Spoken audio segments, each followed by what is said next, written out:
Hey guys, what's up? So this is a video about handling the geography optional. This might not work for all of you, but this is how I did it. And since a lot of you have been asking, I thought we should do this. Okay, let me just give you this thing. So I am Eero Single. I got a rank 1 this year in CSE. This is a video for all of those who can't afford coaching and who don't want to, and those of you who live in far off places. I hope I can reach you, and I hope this is helpful. Do spread the word of this education revolution, and for any other queries, you can kind of mail on this Facebook account and or comment on the video below, and you shall be answered. In case you want the quick updates and in case you like the video, do subscribe to it and you can kind of get all the other material for free. So hope you like it, and let's start. My marks in geography optional this year is 305, and this is the breakup. 168 in paper 1 and 137 in paper 2. One of the things that you need to keep in mind in geography optional is that it's one of the most popular optional. I feel like the largest percentage of people who take optional, who have to take an optional, end up taking geography. It's a very interesting optional if you like this kind of stuff. I thought it was the best thing ever, and I could study it for hours and hours, which is why I took it. But you have to realize when taking this optional that it has probably the biggest amount of course, and the depth you need is way more than you would naturally expect. It's sort of technical, so it's easy to understand and do with it. It doesn't require mugging up as people assume, but it is a dangerous optional in terms of the fact that if there are 5,000 people taking this optional out of 13,000, what happens is that your every answer gets compared to 5,000 other answers.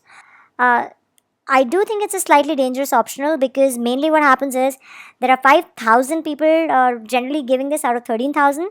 So what happens is that every answer that you write gets compared to 5,000 other answers. Okay, so if suppose 5,000 people are giving this optional in 13,000, let's say, then what happens is that your every answer gets compared to 5,000 other answers, and there's not much difference that you can make when you're doing when you have to do something different from 5,000 other people. But if there is an optional which is taken up by, say, 200 people or 500 people, you kind of have to get compared to only that much. So optionals like geography, which have a huge fan following, mainly because they're easy to understand and they're easy to work with, do have this problem that large crowds means lesser marks in that respect. For example, if you take medical science, now only doctors will take that, and so suppose there are 500 doctors sitting, not all of them will take, so let's say 300 take that, then the number of people that your answers get compared to gets reduced to only 300, while in optional like geography it is still a number of 5,000.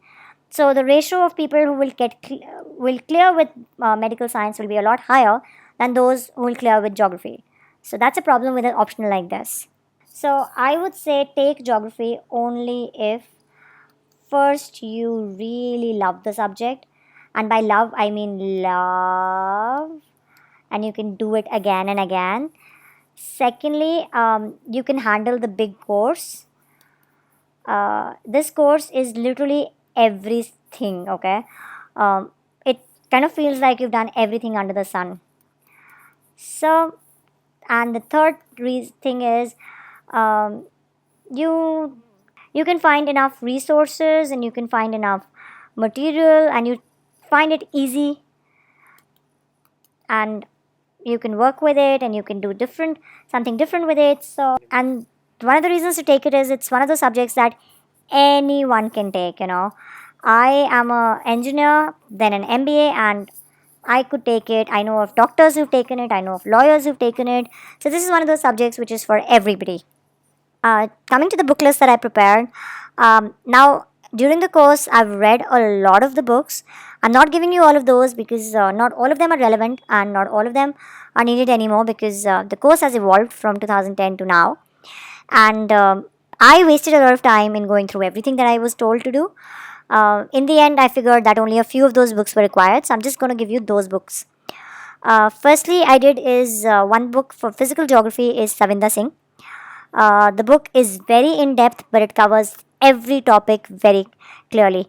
Though it does have some extra bits, you can sort of sort it out. But I think once you've done Savinda Singh properly, you've got your basic hang of this subject. Some of the topics which Savinda Singh misses out, like soils and some things about jet stream and all, that is available in Rupa Made Simple Physical Geography. And the human geography, the economic models and all, is given very well in human geography by Rupa. This is also given in K. Siddhartha, the economic geography. And this book, the updated version, kind of gives you the data for the year also. I also find my data for in economic survey. So those are the two things that I do for economic geography. Majid Hussain, the name of the book is Evolution of Geographical Thought. This is required for perspectives, so you can do this book for that. Gojing Leong gives you a nice basic idea of everything, and the bit about different climate zones, that the an ecological bit, that is given better here and not in fact in Savinda Singh also. That I would recommend Gojing Leong. Having your tundra climate and your Sahara type climate and your monsoon climate and all of that. So for that I did Gojing Leong. The NCRTs are again your basic Bibles. So from 6th to 12th I did them. I did the old ones and the new ones, everything. I did them couple of times. In fact, some of the topics like your karst landforms are given better in NCRTs than even in Savinda Singh, and the clarity of concepts in NCRTs is unbeatable. So I have done NCRTs. Back when I used to, when I gave in 2010 this exam, there was optional of geography in prelims. So we used to have maps and the world geography maps and all. So for that, the ICSE books from 6th to 8th were very important. This is not relevant anymore. So I would not recommend these to any of you. For the rest of the topics, especially things like your evolution of landforms and your theories and all of that, I have done my coaching material. I believe a couple of coachings could really give a really good material. I took my coaching from ALS and they've given a really good material on physical geography and the landforms of geomorph and and some of the material for climato and your TS diagrams and all in your Oceano is given really well there. So coaching materials worked for the rest of the stuff for me. Then there were a lot of topics where the clarity was a little missing in all of the material combined. So I would Google those, especially stuff like jet streams and your El Nino and La Nina. So El Nino, La Nina, all of that is given on Google, so you can kind of do that. Then you have video resources on YouTube.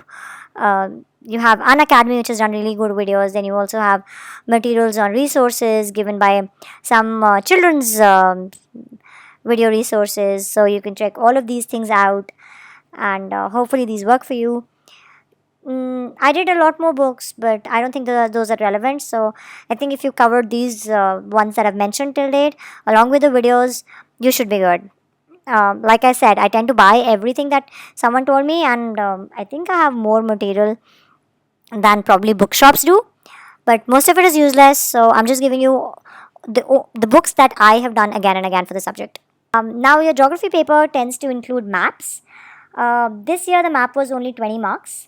Last year, the map was 50 marks, and before that, it used to be 60 marks.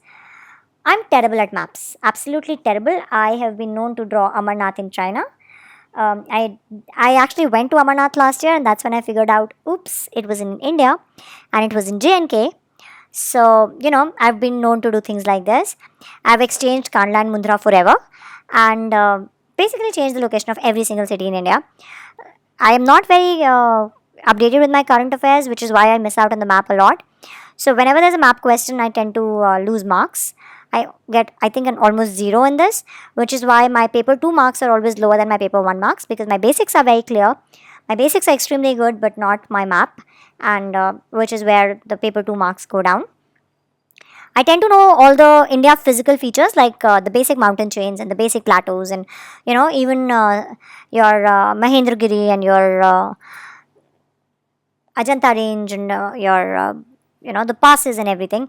But I don't really know the cities and the small features that come due to current affairs. So I miss out on all of that. So I tend to get a 0 in map, and that's where I've lost. Um, I think I did some of it correctly this year, but I didn't have the guts to go back and check. So I'm assuming my map went well. It may not have. I haven't really figured out all the glaring mistakes that I do every year. So I'm crossing my fingers, and I think I'm right, but maybe. I don't know. Uh, I would recommend you to prepare your map really well. It is easy marks. I don't know from where, and I don't know how. If you guys have, you can post it in the comments below, and hopefully help all the other people out. Just before I finish, I do want to say one thing. I don't think you should take geography just because I did well in it. I think it's after many, many years that a geography person has done well and is there in the top 5. This is one of those subjects which tends to go up and down a lot. And I don't think you should start taking your optionals basis what the topper has taken, because that might not work for them. You and the person are different individuals. Your choices are different, your personalities are different. So please only take optionals which work for you, something that you want to do and something that you can do. Geography actually has one of the lowest ratios, and it's one of the most risky subjects to take. It has the most number of students taking. So it is the most compared subject. Don't take it if unless you can go through the number of books that you have to, because it's extremely vast. It covers your economics, to your history, to your sociology, to your anthropology. Everything is there in geography. So please don't take it unless you really want to study all of that. And it's not a subject to be done in a hurry. It takes its time. It takes months and months of deep, in-depth study to understand the concepts. And I don't really recommend it in terms of taking it just because I did it. Take it because you think you can do it and you really like the subject. So this was me telling you my bit about geography. I hope you like the video. Do spread the word, and do try to become a part of this education revolution.